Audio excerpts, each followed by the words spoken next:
When I went to California for graduate studies in marriage and family therapy, I would never have imagined my most powerful lesson on relationships wouldn't be in the classroom, but in the forest.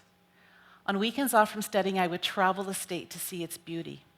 My favorite and most memorable visit was to Kings Canyon National Park, where I saw some of the largest living organisms on the planet, sequoia trees. These majestic trees can grow to more than 80 meters tall. That's roughly as high as a 24-story building, and be as wide as 10 meters in diameter. These monstrous beauties can withstand the roughest weather, and some have done so for more than 2,000 years. Incredibly, the roots of the sequoia go down into the ground only about 1/2 to 1.5 meters.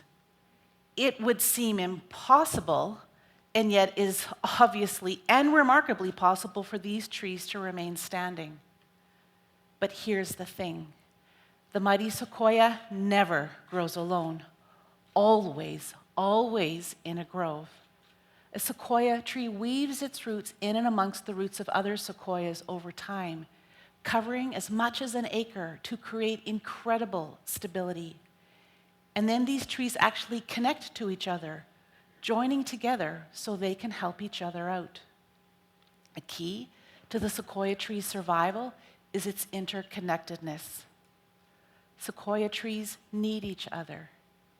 They are wired for connection. People are no different. We are wired for connection. We need each other to survive and thrive. We were meant to grow in a forest of humanity, to have others intertwine their lives with ours. People joining together in the everydayness of life, and also ready and steady when circumstances threaten to bend us, ensuring that we don't topple over in the inevitable storms of life. Research says that women with breast cancer with a large network of friends are 4 times more likely to survive as women who are solitary. Swedish research says that those with extensive social networks have lower rates of dementia. John Cacioppo and his colleagues found that when people had active social lives, they recovered faster after illness. Julianne Holt-Lundstadt's analysis of 148 studies found that when people had better social connections, they had a 50% reduced risk of early death. The risk of social isolation is comparable to smoking 15 cigarettes a day and carries more risk than obesity or air pollution. Strong bonds help cardiovascular health, strengthen immune response, keep brains sharp, and slow cellular aging. And relationships are an integral part of mental health. Robert Waldinger, the current head of the Harvard Study of Adult Development, says that the clearest and most conclusive message of this now 80-year study is that good relationships keep us happier and healthier, period. Entwining our lives has really practical implications as well. We make better food choices when we eat with others, and we show up at the gym when a friend is meeting us there. A friend reminds you to do the things the doctor told you to do and checks in on you during a rough patch. My friend Mary is that kind of friend for me. Tomorrow, we will meet for coffee, as we have on Thursday mornings almost every week for 14 years. Unless one of us has specifically canceled, I show up. She shows up. We show up for each other. To laugh, talk, sometimes cry. Usually, we share the mundane, beautifully ordinary moments of life. Parenting, work, aging parents. If something significant comes up for one of us, Thursday is coming, and it will get talked about with all the rights and privileges that are granted with deep depth of friendship. In forest language, Mary and I were old-growth friends. I am a better version of me because of Thursday mornings with Mary. However, relationships are becoming an increasingly endangered way of life. Research says that the number of close confidants that people have has dropped in the last couple of decades. Social media has made us a people of more acquaintances and fewer friends.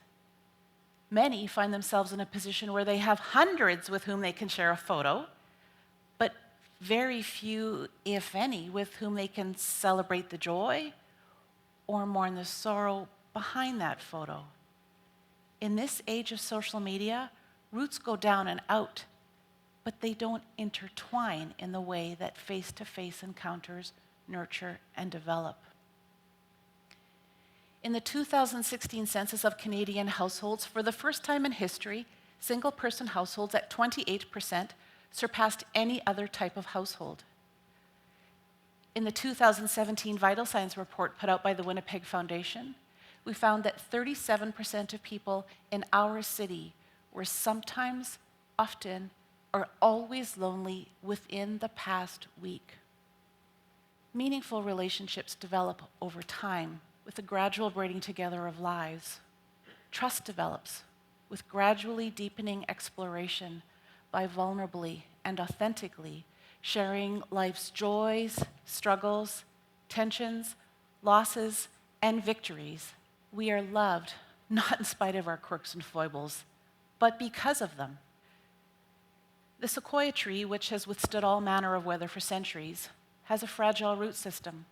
Because the roots are so close to the surface, trees are fenced off, or visitors are asked to stay on designated paths. Without care, these roots can be trampled and damaged by the very people who have come to admire them. Damaged roots threaten the viability of these trees. Without healthy roots, trees, like people, can't survive. No one escapes the pain of the ending of deep and important relationships. My husband attends what I call the WC, the Widowers Club. When his late wife died of breast cancer, he joined a club that no one would voluntarily sign up for. Jim needed a human forest around him. What was once optional, maybe even a luxury, now became necessity. Together, a musician, a businessman, a healthcare provider, and a carpenter comprised the Widowers Club. Out of desperation, they found each other. They normalized the weird, agonizingly painful parts of grief for each other. They answered each other's questions about carpools and scheduling, and shared about the ache of being left out of the group of couples that always got together. It was there Jim discussed the possibility of a certain friendship turning into something more. Could he love again? It was one of the courageous conversations that led to our marriage. They started meeting out of desperation, but continue meeting because they have found the real deal. And the breadth and the depth of the real deal is something to be treasured and valued.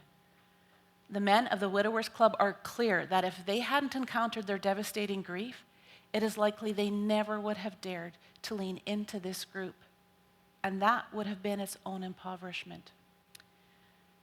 The reciprocal benefit of the trees in the forest is compelling.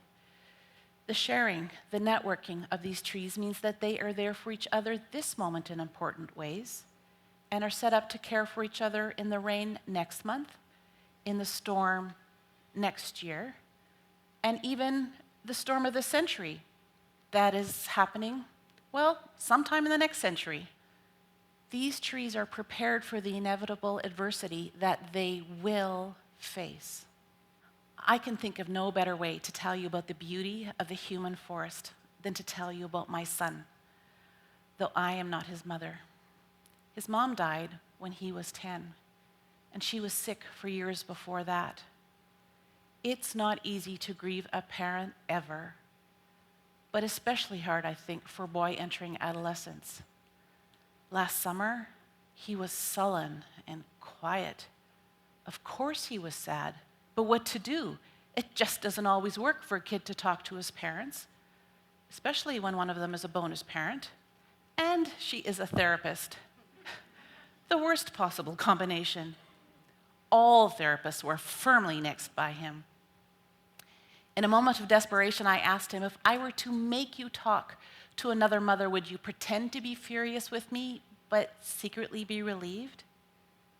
He nodded, just barely. So the next afternoon, I called Bonnie to talk to her about this, and she let me know that my son had already spoken to her. She agreed to meet with him as long as we understood that she was just a mom who loved our boy, but not someone with any special skills. Every 7 to 10 days, she would pick him up. They would slowly drive around the park for about an hour, give or take, and then she'd drop him off. After 6 months, she took him for a haircut. And this young man who had hid behind his long hair for years now rocked this shortened style and cut. He was ready to face the world. When I thanked Bonnie for being a part of our village, she had tears in her eyes, reflecting on how natural, even wonderful it was to be given an opportunity to engage with our boy. Bonnie gave my son a safe and caring space for him to feel his feelings and have his unspoken stories emerge. She gave him a place for healing. I am profoundly grateful for the web of interactions that she and I have shared for a quarter century, and for how that prepared the fertile soil of our lives for her to make such a significant difference in the life of my son. Climate change and modern tourism now challenge the sequoias. These trees that have lasted for hundreds, even thousands of years, now have conservationists trying to find ways to save them. So too, the current pressures of our world threaten the survival of relationships, even as we're increasingly aware of their value. Deep, enduring, long-term relationships are, at their very best, about entangling our lives with the lives of others. Friendships are hard and messy, and also outrageously beautiful.